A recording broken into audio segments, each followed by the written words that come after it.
بسم اللہ الرحمن الرحیم۔ یہ آپ کے سامنے جو سفید عمارت نظر آ رہی ہے یہ مسجد قباء ہے۔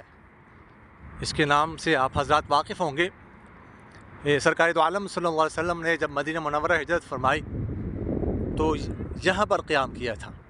یہاں پر کچھ دن قیام کرنے کے بعد پھر مدینہ منورہ تشریف لے گئے تھے، اور اس قیام کے دوران اس مسجد کی بنیاد سرکار دو عالم صلی اللہ علیہ وسلم نے خود اپنے مبارک ہاتھوں سے رکھی تھی۔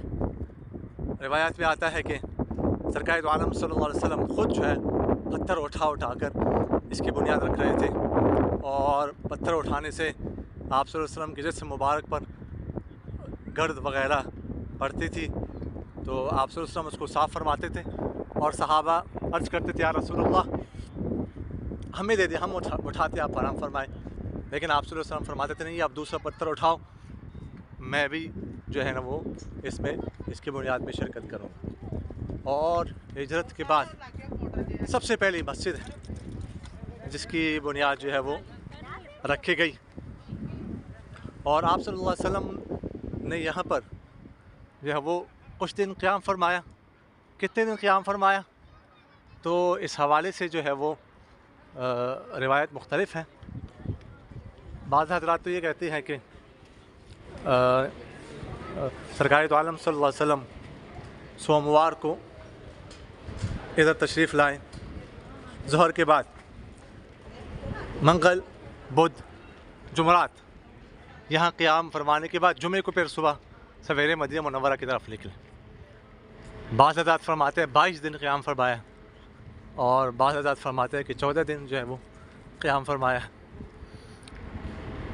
لیکن بہرحال جہاں پر قیام کے دوران آپ صلی اللہ علیہ وسلم نے اس کی بنیاد رکھی، یہاں پر ایک قبیلہ رہتا تھا، عامر بن عوف قبیلہ تھا، وہ یہاں پر رہتا تھا، یہاں پر آباد تھا۔ اور اسی مسجد کے بارے میں اللہ تعالیٰ فرماتے ہیں لَمَسْجِدٌ أُسِّسَ عَلَى التَّقْوَى مِنْ أَوَّلِ يَوْمٍ أَحَقُّ أَن تَقُومَ فِيهِ رِجَالٌ يُحِبُّونَ أَن يَتَطَهَّرُوا وَاللَّهُ يُحِبُّ الْمُطَّهِّرِينَ۔ اس کے ارد گرد دیکھیے گا کچھ باغات ہیں۔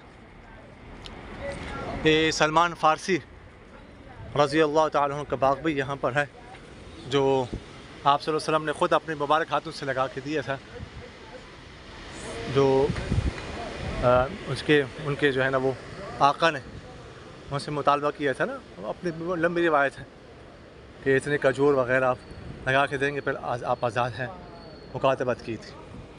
آپ اندر سے بھی جو ہے اس کو دیکھ سکتے ہیں، یہ اندر سے جو ہے اس کا منظر ہے،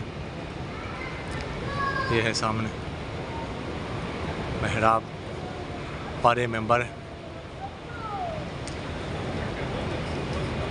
اسی کے بارے میں آیا نا، آپ صلی اللہ علیہ وسلم نے ارشاد فرمایا کہ جو گھر سے وضو کر کے یہاں پر آ جائیں، 2 رکعت نفل ادا کر لے تو اسے ایک عمرے کا ثواب ملتا ہے۔ یہ آپ اس کا نظارہ کر سکتے ہیں، دیکھ سکتے ہیں۔ جزاکم اللہ خیر۔